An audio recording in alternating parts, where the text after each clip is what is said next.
Olá galerinha, eu sou o professor Macari com um pouco mais de história para você. Então se liga no que vem aí. Vamos continuar a nossa trajetória falando da redemocratização do Brasil. Agora nessa segunda parte, vamos começar ali pelo governo Itamar Franco, 1992 até 1995. Itamar Franco, ele foi o vice de Collor de Mello, que foi impeachmentado por questões de corrupção. Teve como ministro da Fazenda Fernando Henrique Cardoso, conhecido como FHC, que muitas pessoas confundem um pouquinho, que na verdade neste período FHC ele era ministro da Fazenda do Itamar Franco, só que é ele quem organiza uma equipe econômica que vai lançar ali o Plano Real. Portanto, o Plano Real pertence ao governo Itamar Franco. Vale muito lembrar sobre o Plano Real, que ele gerou aumento de impostos. O governo naquele momento passava por uma crise muito grande e precisava arrumar uma forma de arrecadar dinheiro. Então, uma das saídas foi o aumento de impostos, diminuição de gastos públicos com privatizações que supostamente eram de empresas estatais que não geravam lucros. E por isso, demitiu-se aqueles funcionários para diminuir gastos públicos. Estabeleceu-se então a famosa URV, Unidade Real de Valor, como referencial de preços. Visava diminuir o quê? A memória inflacionária social na cabeça da população ali. Por exemplo, vamos pensar que um produto custasse ali 2.750 cruzeiros, né, que era a moeda que já estava em vigor. Agora, esses mesmos 2.750 cruzeiros seriam o equivalente a R$1. Se você pensar aqui, R$1 entre aspas, porque na verdade ainda se chamava URV. Houve um aumento de juros para controlar o consumo, porque aumentando os juros para quem comprasse a crédito, ele consumiria um pouco menos. Isso aí não faria com que não faltasse produtos. Há a abertura de produtos importados, forçando empresários brasileiros a baixarem os preços dos produtos nacionais para que se tornassem mais atrativos. Há a emissão de novas cédulas impressas na mesma quantidade de dólares que existisse na reserva do Banco Central. Foi um sucesso e a estabilização da economia simplesmente aconteceu. Finalmente, o controle inflacionário. O governo Fernando Henrique Cardoso, 1995-1998. Com sucesso como ex-ministro do governo Itamar Franco, ministro da Fazenda, que organizou ali a questão do Plano Real. Então ele foi, na verdade, um carro-chefe para que Fernando Henrique Cardoso chegasse ao governo. Ele, sempre de política neoliberal, estabilizou então a economia por meio do combate à inflação e controle da moeda. Fez muitas privatizações de estatais para reduzir os gastos do governo de supostas estatais que não geravam lucro, geravam mais gastos. Há uma abertura ao comércio exterior e abertura também ao mercado global. Privatização de mais de 50 empresas, como por exemplo a Vale do Rio Doce, Telebrás, Banespa, a Companhia Siderúrgica Nacional, todas foram privatizadas. Há um aumento de juros e baixa no consumo nacional, porque mantinha a inflação baixa pelo baixo consumo, o que de certa forma não era bom, porque se estava consumindo menos é porque também estava produzindo menos. As exportações causam então uma certa desvalorização na moeda também. Há uma falta de estímulo às empresas nacionais de produzirem. Então, por conta da concorrência que vinha do exterior dos produtos importados, começa a se haver uma certa recessão neste governo. Só que mesmo assim, ele, muito popular, ganha a eleição novamente em 1998 para dar continuidade ao Plano Real. Ele vai ficar até 2002 no poder, é um segundo mandato de Fernando Henrique Cardoso. Reeleição mesmo sofrendo acusações pela oposição, aumento do custo de vida, congelamento de salários, ao aumento da dívida externa, que estava em 74,5 bilhões, isso para o FMI e também para os Estados Unidos. No Mercosul, Argentina, Chile, Brasil, Bolívia, Paraguai, Peru, Uruguai, Colômbia, Venezuela, Equador, todos ali criam então essa proposta de unificação ali de alguns ideais econômicos para melhorar o mercado internacional ou o mercado global. No entanto, há um desemprego elevadíssimo, com uma taxa de 20% em 1999, e termina o seu governo com uma baixa popularidade, o que facilitou de certa forma com que a oposição fosse favorecida vencida, no caso ali, a eleição de Lula. 2003, 2006 nós tivemos então ali o governo Lula. Elegeu-se com um discurso moderado, bem diferente das eleições anteriores, que ele era bastante radical. A esperança popular para sua origem humilde. Esta era uma das propagandas muito utilizadas ali no período do seu governo ou da sua campanha. Muita popularidade, estabelece Bolsa Família, mas também tem um mensalão, até malas com dinheiro e dinheiro na cueca, é verdade. Políticas conservadoras e de continuidade, aqui Fernando Henrique Cardoso havia implementado. Há um crescimento de fato econômico e uma distância entre o discurso e a prática muito grande também.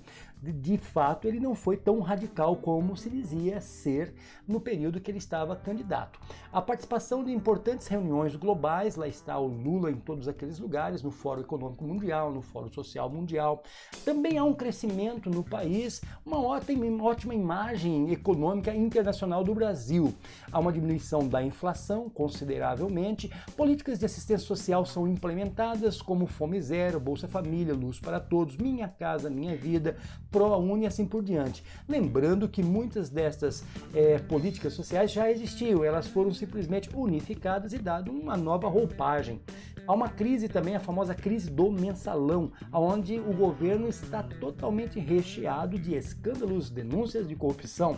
Era o famoso mensalão do governo Lula. Mesmo assim, ele se reelege com base governamental abalada por causa do mensalão, mas ele consegue se reeleger e fica de 2007 até 2010 no poder. Estabelece o famoso PAC, Programa de Aceleração do Crescimento. O objetivo é estimular setores produtivos e empresariais, aumento do nível dos empregos, aumento do consumo e lembrando também muitas obras públicas sendo ali feitas, né? Há uma crise no governo do governo dos Estados Unidos e isso traz um impacto global muito grande que vai atingir o Brasil. Enfraquecimento e muitos riscos na economia brasileira, de alta inflacionária, por exemplo. O apoio às eleições de Dilma Rousseff fez com que a Dilma Rousseff conseguisse chegar no poder. Era o fim do mandato Lula, com uma aprovação popular satisfatória.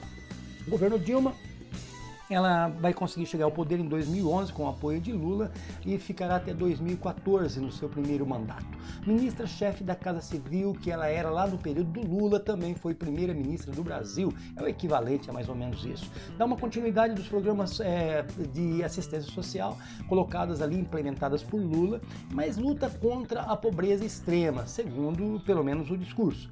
Utilização da taxa Selic para controle inflacionário, para quem não sabe, são aquelas taxas de financiamento. Então, se começasse a financiar demais, então, para não faltar, não subir muito o preço dos produtos, aumentava-se então essa taxa Selic para que os financiamentos ficassem mais caros e as pessoas diminuíssem um pouquinho a compra e controlava-se assim a inflação dessa forma. Há um contexto político bem interessante que há uma condenação de altos escalões do governo envolvido lá no mensalão do Lula. Lembra do mensalão do Lula? Sim, os condenados estão aqui no governo Dilma Rousseff. Novamente, ela é reeleita com promessas impossíveis na sua campanha, né? Era garantia dos direitos trabalhistas, não haveria aumento de impostos sob hipótese alguma, não haveria aumento de energia elétrica e combustíveis, só que não. De 2015 a 2016, que durou o governo dela até ela também ser impeachmentada, houve um aumento exacerbado nos impostos, aumento da energia elétrica e combustíveis, direitos trabalhistas sendo modificados de certa forma.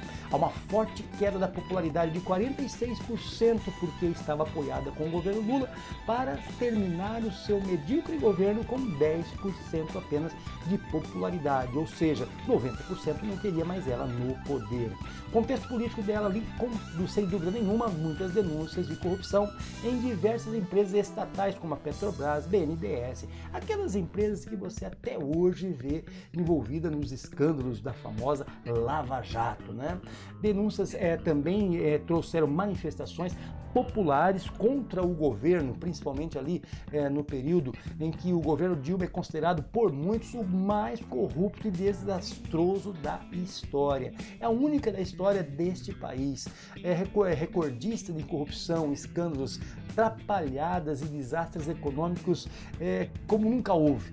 E de quebra é mais corrupto para muitos do que o do próprio governo Lula. Pelo menos era a visão de muitos ali naquele período. A avaliação é do colunista da Veja, Marco Antônio Villa, no programa Aqui Entre Nós, com Joyce Helsman, né? Então, por veja.com.